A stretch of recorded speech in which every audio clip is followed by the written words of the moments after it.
بسم اللہ الرحمن الرحیم۔ تلک آیات الکتاب، تمہید مع الترغیب، یہ ایتیں ہیں عظیم الشان کتاب کی۔ الکتاب کا الف لام جنسیت دال بر کمال ہے، اس کو آپ کہہ سکتے ہیں اللام للکمال۔ تلک آیات الکتاب، یہ ایتیں ہیں با کمال کتاب کی، عظیم الشان کتاب کی۔ کتاب سے مراد کیا ہے؟ الف لام سے وہی تین چیزیں جو عوامی میں سبا میں پڑھی ہیں کہ القرآن کلہ یا ارید بالکتاب السورہ، اور حضرت کے نزدیک الکتاب سے مراد دعوی سورت لہو دعوت الحق۔ یہ ایتیں ہیں عظیم الشان کتاب کی، والذی انزل الیک، اور وہ کتاب جو اتاری گئی طرف تیرے، من ربک، تیرے رب کی طرف سے، الحق کو حق ہے۔ والذی انزل الیک مبتدا ہے، الحق کو خبر ہے، اور معنی یہ ہے کہ وہ کتاب انزل الیک جو اتاری گئی طرف تیرے، من ربک، تیرے رب کی طرف سے، الحق کو حق ہے، الذی لا شک فیہ، حق ہونے کا مطلب جس میں کوئی شک نہیں۔ ولیکن اکثر الناس، لیکن اکثر لوگ، لا یؤمنون، نہیں ایمان لاتے، لما فیہم من الشقاق والعناد والنفاق، کتاب حق ہے اور اکثر لوگ اس حق کو ضد، عناد، نفاق کی وجہ سے نہیں مانتے۔ یہ بس تمہید ختم۔ تمہید میں ترغیب الی القرآن ہے، عظمت قرآن کا بیان، جس میں ایک عظمت کہ یہ با کمال کتاب ہے، جو کتاب کہلوانے کی صرف یہ مستحق ہے، اور یہ منزل من اللہ ہے، رب کی طرف سے، اور یہ حق ہے۔ تو اب چاہیے یہ تھا کہ مان لیتے، لیکن ضد، عناد، تعصب، نفاق کی وجہ سے لوگ مانتے نہیں۔ اللہ الذی، تنبیہ اول، پہلی تنبیہ، اللہ الذی، یہ دلیل توحید عقلی ہے، اور اس کا تعلق ہے علویات کے ساتھ، آسمانوں کے ساتھ، اور اس میں 5 امور بیان ہوں گے۔ اللہ الذی، اللہ ہی وہ ذات ہے، الذی، جس نے، رفع، بلند کیا آسمانوں کو، بغیر عمد ترونہا، بغیر ستونوں کے، ترونہا، دیکھتے ہو تم ان آسمانوں کو، ثم استوی، پھر مستوی ہوا، علی العرش، عرش پر، وسخر الشمس والقمر، اور کام میں لگا دیا سورج کو اور چاند کو، کل یجری، ہر ایک چل رہا ہے، لأجل مسمی، واسطے وقت، واسطے میعاد مقرر کے، یدبر الامر، خود تدبیر کرتا رہتا ہے ہر کام کی، یفصل الآیات، کھول کھول کر بیان کرتا ہے دلائل تکوینیہ تشریعیہ، لعلکم، حکمت تفصیل، تاکہ تم اپنے رب کی ملاقات کا یقین کر لو۔ یہ پہلی دلیل ہے اور اس میں 5 امور ہیں، اور اس کا تعلق کس کے ساتھ ہے؟ الویات، آسمانوں کے ساتھ۔ پہلا امر کیا ہے؟ رفع، پھر ثم استوى، تیسرا سخر، چوتھا یدبر، اور پانچواں یفصل۔ یہ 5 امور اس دلیل میں ہے۔ اللہ الذی، اللہ ہی وہ ذات ہے، رفع خلقہا مرفوعۃ، جس نے بلند پیدا فرمائے آسمان، بغیر عمد، کے 2 معنی ہیں۔ ایک معنی یہ ہے کہ بغیر عمد ترونہا، بغیر ستونوں کے، ترونہا، تم دیکھتے ہو ان آسمانوں کو، بغیر ستونوں کے تم دیکھتے ہو ان آسمانوں کو۔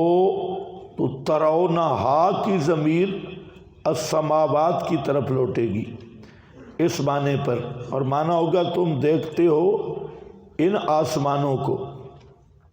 دوسرا معنی کہ تم دیکھتے ہو بغیر عمد ترونہا، کہ بغیر عمد کے اللہ نے آسمان بنائے جن کو تم دیکھ سکو، یعنی آسمانوں کے عمد ستون ہیں لیکن تمہیں نظر نہیں آتے۔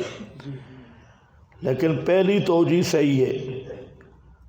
دوسری توجیہ اس میں کیا فرق ہوگا کہ پہلی توجیہ پہ آسمانوں کے ستون ہیں ہی نہیں، دوسری توجیہ کا معنی ہیں صحیح لیکن تمہیں نظر نہیں آتے۔ لیکن پہلی توجیہ یہی متعین ہے، بلند کیا آسمانوں کو بغیر عمد، بغیر ستونوں کے، بس ختم۔ ترونہا، دیکھتے ہو تم ان آسمانوں کو۔ ثم استوى، پھر مستوی ہوا عرش پر۔ وسخر الشمس، لکھا ہے ثم استوى بالحفظ والتدبیر، پھر مستوی ہوا عرش پر حفاظت اور تدبیر کے ساتھ۔ صفت للہ عز وجل بلا کیف، یہ اللہ کی صفت بلا کیف ہے۔ ابو سعود نے 2 باتیں بتائیں، ایک سیاقی معنی بیان کیا بالحفظ والتدبیر، اور دوسرا اثبات الاستواء للہ بلا کیف، جو اہل سنت کا مذہب ہے۔ آپ کے پاس ثم استوى پر میں نے پہلے بھی بات کی ہے کہ مستوی عرش ہونا یہ اللہ تعالیٰ کے لیے ثابت ہے، اور استواء کا وہ معنی جو مخلوق کے حق میں ہے وہ ہمیں معلوم ہے، اور استواء کا وہ معنی جو اللہ تعالیٰ کے لیے ہے وہ مجہول ہے، اور اس کے لیے کیا ہے؟ الاثبات ثم التفویض، جیسے آیا ثم استوى الایمان، اور ایمان کے بعد ہے التفویض، کہ اس مستوی عرش کا اللہ تعالیٰ کے لیے کیا معنی ہے اور اس کی مراد کیا ہے تو یہ اللہ ہی جانتا ہے۔ تو اس کو کہتے ہیں متشابہات۔ متشابہات کا ضابطہ یہ ہے کہ اس کا حقیقی علم اللہ کے سپرد کرنا، التفویض، اور ان کے منزل من اللہ ہونے پر ایمان لانا اور ان صفات پر ایمان لانا، اور مخلوق سے ہر قسم کی تشبیہ سے پاک سمجھنا، جس کا نام کیا ہے التنزیہ۔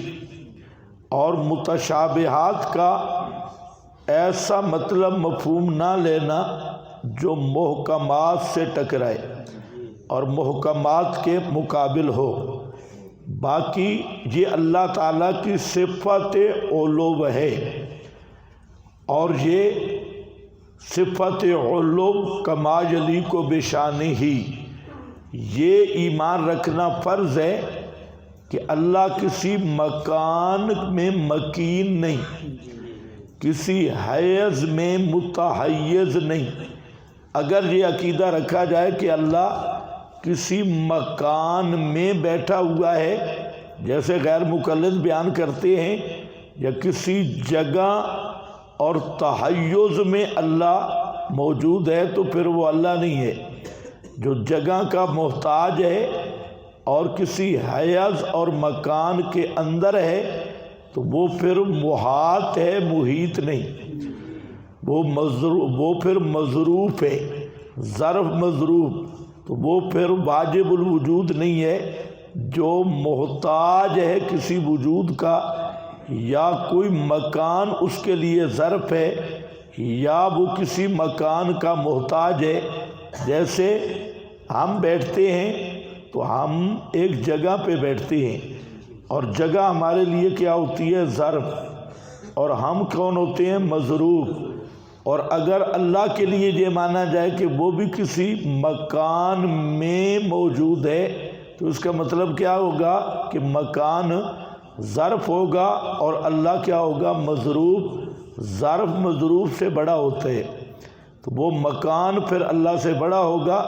اس لیے غیر مقلدوں کو پھر اللہ اکبر نہیں کہنا چاہیے، العرش اکبر کہنا چاہیے، کہ عرش جو ہے وہ اللہ سے بھی بڑا ہے۔ نیز جو مکان کے اندر ہوگا وہ حادث ہے، وہ واجب نہیں۔ اسی طرح اگر اس کی حرکت اور یہ حرکات انتقال جو ہمارے ذہن میں ہے، مخلوق کا انتقال اور حرکت، یہ تحریک اور یہ انتقال جو ہمارے ذہنوں میں ہے، اس سے اللہ پاک ہے، کیونکہ یہ تحریک و حرکت یہ حادث مخلوق کی ہے، وہ واجب الوجود ذات ہے۔ تو تنزیہ یہی ہے کہ اللہ تعالیٰ کسی مکان میں مکین نہیں، کسی ظرف میں مظروف نہیں، کسی مکان کا محتاج نہیں۔ اس کا استواء لیسا کمثلہ شیء، اس کا استواء اس کا علو ہے، اور وہ علو جو ہے وہ اللہ ہی اس کو جانتا ہے۔ حقیقت کو ہم ایمان رکھتے ہیں اس بات پر کہ مخلوق کی ہر مشابہت سے پاک ہے۔ مخلوق حیض کی محتاج ہے، وہ اس سے پاک ہے۔ مخلوق کو مکان کی محتاج ہے، وہ اس سے پاک ہے۔ مخلوق کو ضرب مضروب بنتی ہے، وہ اس سے پاک ہے۔ تو باقی پھر استواء کیسے ہے؟ اسی لیے ہم کہہ رہے ہیں کہ وہ استواء کو وہ خود جانتا ہے۔ ہمارے ذہنوں میں جو استواء کا معنی ہے وہ اللہ کے لیے ماننا کفر ہے، تو اس کی ہم صرف تعبیر کر سکتے ہیں، اور وہ تعبیر علو۔ اور سب سے بہتر یہ ہے کہ استواء یا ان صفات کا ترجمہ بھی نہیں کرنا چاہیے، بلکہ اس کو انہی لفظوں کے ساتھ، جیسے میں نے کہا پھر مستوی ہوا عرش پر، تو مستوی کو، استواء کو مستوی رکھو، اس کو یہ ترجمہ کرنے کی بھی کوئی ضرورت نہیں کہ پھر چڑھ گیا، قائم ہوا، فلاں فلاں، کیونکہ یہ چڑھنے والا یہ ترجمہ مخلوق کے لیے ہے۔ یہ ایک باریک نکتہ ہے اگر آپ سمجھ رہے ہو تو، یہ چڑھنا، اٹھنا، بیٹھنا، آنا، جانا، تو یہ معنی کس کے لیے؟ یہ مخلوق میں جو یہ چیزیں وہ ہمیں معلوم ہیں۔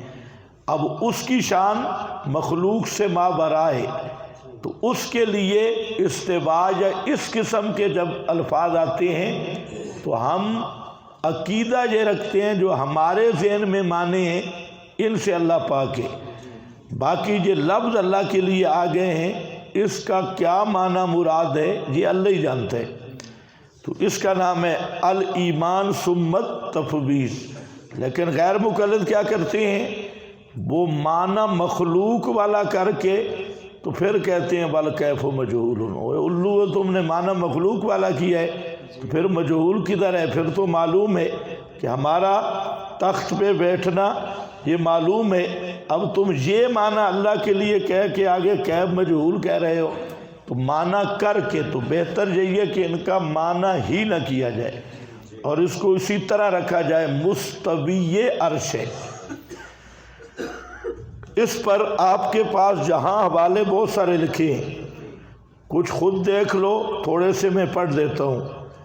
فرماتے ہیں ایک تو عمد پہ بھی حاشیہ موجود ہے، میں نے عمد کے 2 معنی کیے، اس پہ حاشیہ موجود ہے، اور دوسرا یہ ہے کہ یہ محمد بن کثیر کہتے ہیں کہ اوزائی سے میں نے سنا کننا بالتابعون متوافرون، ہم تھے اور بہت سارے تابعین تھے، نقول ان اللہ عز و جل فوق عرشہ ونؤمن بما وردت بہ السنہ من صفاتہ، ہم ایمان لاتے ہیں اللہ تعالیٰ کے لیے جو سنت میں وارد ہے، لیکن ایمان بالکل صحیح ہے، جانچ پڑتال یہ بدعت ہے۔ سئل الاوزاعی عن قولہ تعالی ثم استوى علی العرش قال هو علی عرشہ کما وصف نفسہ، یہ کما وصف نفسہ میں اوزاعی نے پوری بات کر دی، جیسے اس نے اپنی شان بیان کی ہے اور وہ شان اس کے حقیقت اللہ ہی جانتا ہے۔ ولید بن مسلم اس نے اوزاعی سے احادیث صفات کے بارے میں پوچھا، فقال امرہا کما جاءت ومن کلام ھذا الامام علیک بآثار من سلف، اس نے کہا کہ جو آثار اور نصوص میں آ چکا ہے اس کو لازم پکڑ، ان رافضک الناس، اگرچہ لوگ تجھے چھوڑ دیں، وَإِيَّاكَ، اور بچ جا آرائے رجال سے، بَإِن زَخْرَفُوهُ لَكَ بالقول، اگرچہ وہ تیرے سامنے جتنا مزین مزخرف قول پیش کریں۔ حضرت سفیان کہتے ہیں من قال القرآن مخلوق فہو کافر، جو کہے کہ قرآن مخلوق ہے وہ کافر ہے۔ وقد بث ھذا الامام الذي لا نظیر له في عصره شيئا كثيرا من احادیث صفات، اس امام نے بہت ساری احادیث صفات کو جمع کیا اور مذہب اس کا اس میں الاقرار والامرار والکف عن تعویلھا، الاقرار، بولو بولو جلدی سے، الاقرار، یہ اقرار کیا ہے؟ ایمان ہے، والامرار، اور اس کو اسی طرح ماننا، اور ان کی تعویل سے یعنی معنی سے رکنا، کف عن تعویلھا، تعویل سے مراد ہے معنی، اس کے معنی کے درپے نہ ہونا۔ قال جاء رجل الى مالک فقال یا ابا عبداللہ الرحمن علی العرش استوى کیف استوى، ہے غیر مکلف تھا، کیف استوى، کیسے استوا ہے؟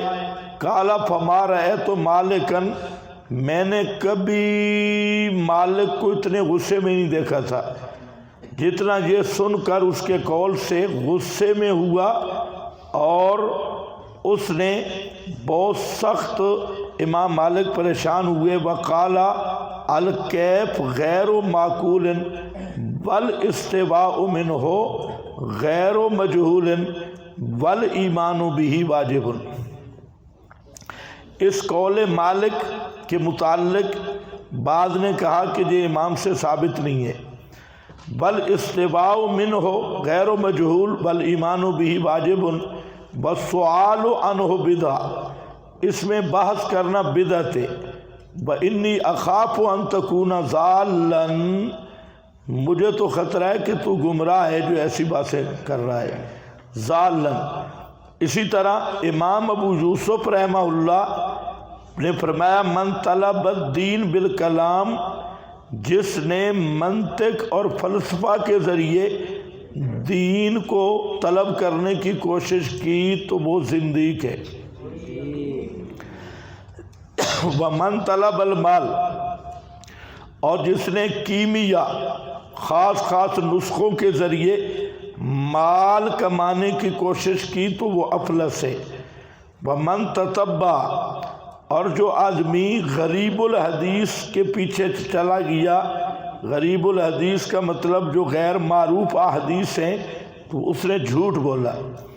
عبداللہ بن ابی حنیفہ کہتے ہیں کہ میں نے سنا محمد بن حسن، یہ محمد بن حسن شیبانی جو ہمارے امام ہیں، وہ فرماتے تھے اتفق الفقہاء کلہم من المشرق الی المغرب، تمام فقہا متفق کے مشرق تا مغرب علی الایمان بالقرآن بالاحادیث التی جاء بها، قرآن پہ ایمان لانا ہے اور وہ احادیث جو آئی ہیں ثقات سے، اور رسول اللہ صلی اللہ علیہ وسلم فی صفت الرب عز و جل من غیر تفسیر، من غیر، جو احادیث صفات کی ہیں ان کو ماننا ہے کیسے؟ من غیر تفسیر، بغیر تفسیر کے اور وصف کے، بلا تشبیہ، اور بغیر کسی تشبیہ کے۔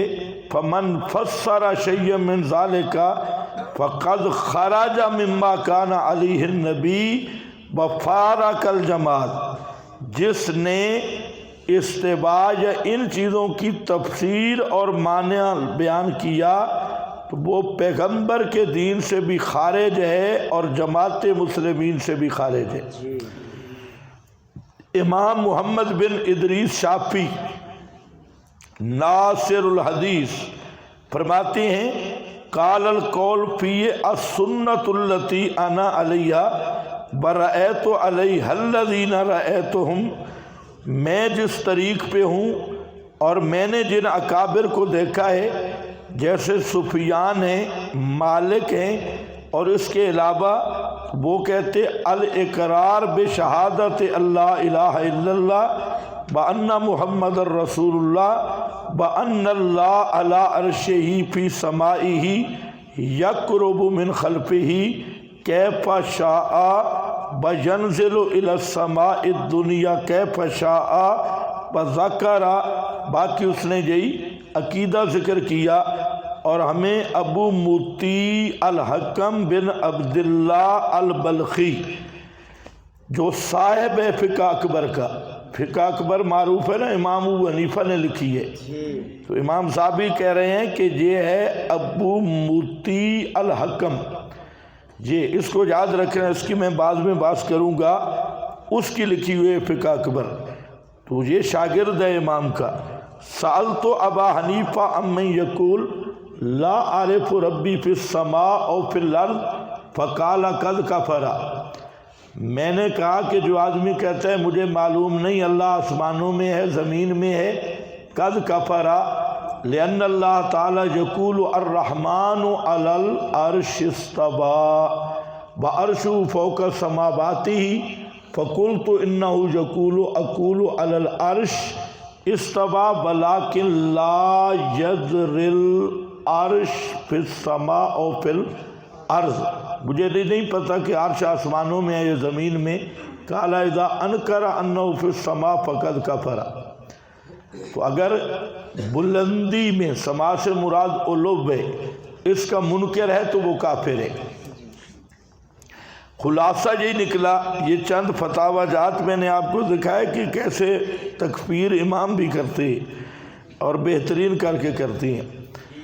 یہ جو مسئلہ ہے قرآن مخلوق ہے یا صفت ہے یہ تمہارے ملا سے بھی حل نہیں ہوا اور تمہارے بڑے بڑے مولوی اس میں پھنسے ہیں. تفتزانی نے بھی کھچ لگائی ہے شرح عقائد میں اور بھی حضرات سمجھ ہی نہیں رہے لیکن تکفیر بھی ہے. سمجھ آئے نہ آئے تکفیر سب بزرگوں نے کی. جو قرآن کو مخلوق مانے وہ کافر ہے. آگے اس کی تفصیل سمجھنا سمجھانا تھوڑی مشکل ہے. تو بہرحال استواء مستشابہات سے ہے جیسے الف لام میم. یہ وہ متشابہات ہیں کہ کسی طرح اور متشابہات ہیں تو متشابہات امتحان للعلماء. ثم استوى علی العرش پھر مستوی ہوا عرش پر. وسخر الشمس والقمر یہ حضرت کی تعبیر ہے مولانا حسین علی صاحب کی. باقی میں سب کچھ بیان کر چکا ہوں. تعویل صحیح، تعویل باطل، تعویل اہل تعطیل، تعویل سیاق، تعویل للتفہیم، یہ ساری باتیں آ گئی ہیں. وسخر الشمس حضرت سیاق والا معنی کرتے ہیں. فرماتے ہیں جہاں بھی استواء علی العرش کی بات ہے وہاں تدبیر کی بات چل رہی ہے. تدبیر جہاں پر بھی دیکھو. سخر الشمس کام میں لگایا سورج کو اور چاند کو. سورج پہ تصرف کرنے والا اللہ، چاند پر تصرف کرنے والا اللہ. کل یجری لاجل مسمی ہر ایک چل رہا ہے لاجل مسمی ایک وقت میعاد مقرر پر. ہر اپنے وقت پر جاری ہے. سورج اپنے ٹائم اور وقت مقرر سے ایک منٹ بھی دائیں بائیں نہیں ہو سکتا. مؤخر کبھی سورج پہلے نکل آیا ہو یہ بھی نہیں ہو سکتا. ایک منٹ سورج اپنے وقت مقررہ سے اپنی میعاد سے وہ مؤخر ہو جائے یہ بھی نہیں ہو سکتا. اسی طرح چاند ایک گھنٹے کے لیے نہیں ایک سیکنڈ کے لیے بھی اپنی منزل سے نہ آگے ہو سکتا ہے نہ پیچھے ہو سکتا ہے. تو معلوم ہوتا ہے کہ چاند بھی کسی کے قبضے میں ہے. سورج کو بھی کوئی چلانے والا ہے اور کیسے چلانے والا ہے. کل یجری لاجل مسمی. سائنسدان کہتے ہیں کہ سورج ایک سیکنڈ میں اور ایک سیکنڈ کے حصوں میں کروڑوں چکر کاٹ رہا ہے. چاند کروڑوں چکر کاٹ رہا ہے لیکن وہ چکر اتنی تیز رفتاری کے ساتھ سورج بھی اور چاند بھی اور اپنی لین پہ جاری ہے. لیکن چاند کی 28 منزلیں مقرر کی اور اس کے لیے وقت مقرر ہے کہ ایک سیکنڈ بھی چاند کبھی آگے بھی نہیں ہوا پیچھے بھی نہیں ہوا. سورج کبھی ایک سیکنڈ کے لیے جس ٹائم نکلنا تھا طلوع ہونا تھا اس سے آگے بھی نہیں ہو سکتا پیچھے بھی نہیں ہو سکتا. اور یہ کروڑوں سال ہو گئے نہ سورج کبھی خراب ہوا نہ گراریاں خراب ہوئی نہ اس کی کبھی روڈ خراب ہوا اور نہ روٹ بدلا. اسی رفتار کے ساتھ وہ جاری ہے اور ایک سیکنڈ کا فرق بھی نہیں. چاند اسی رفتار سے جاری ہے اور کل یجری لاجل مسمی. ہر ایک سورج چاند وہ اپنے محور میں گردش کر رہے ہیں اور مقررہ وقت پہ آ جا رہے ہیں. ان میں کوئی تبدیلی نہیں آئی. اور دوسرا معنی ہے کہ سورج کا بھی ایک وقت مقرر ہے چاند کا بھی ایک وقت مقرر ہے اور وہ اذا الشمس کبرت. اذا الشمس کبرت کا وقت ہے تکبیر شمس کا تو نکلتا اپنے ٹائم پہ ہے غروب اپنے ٹائم پہ ہوتا ہے، لیکن ایک وقت آنے والا ہے کہ سورج بھی ختم ہو جائے گا اور چاند بھی ختم ہو جائے گا۔ ختم بھی اپنے وقت پہ ہوں گے، اس سے پہلے ختم بھی نہیں ہو سکتے، اور چل بھی اپنے وقت پر رہے ہیں، اس سے آگے پیچھے بھی نہیں ہو سکتے۔ تو ثابت کیا ہوا؟ سورج پر متصرف اللہ، چاند پر بھی متصرف اللہ، تمہاری زبان پر بھی متصرف اللہ۔ یدبر الامر، خود تدبیریں کرتا ہے ہر کام کی، خود متصرف ہے، کسی کے حوالے ایک رتی برابر بھی نہیں کیا، نہ کسی پیر کے حوالے کیا، نہ فقیر کے حوالے کیا، نہ پیغمبر کے حوالے کیا، نہ فرشتوں کے حوالے کیا، وہ اکیلے ہی ہے۔ یدبر الامر هو عام فی جمیع الامور من ایجاد و اعدام، حاشیہ نمبر 4، عام فی جمیع الامور، یہ یدبر الامر تمام کاموں کو شامل ہے، ایجاد، اعدام، کسی چیز کو وجود دینا، کسی چیز کو ختم کرنا، بإحیاء و اماتۃ، کسی کو زندہ کرنا، کسی کو موت دینا، بإنزال وحی، وحی کا نازل کرنا، ببعث رسل، اور رسولوں کو بھیجنا، بتکلیف غیر ذالک، تکلیف اور مکلف بنانا، بغیر ذالک۔ اور مجاہد کہتے ہیں یدبر الامر یقضی ہے وحدہ، یدبر الامر کا معنی یقضی ہے وحدہ، انہ سبحانہ یقضی و یقدر و یتصرف فی ذالک، وہی فیصلے کرتا ہے، وہی تصرف کرتا ہے۔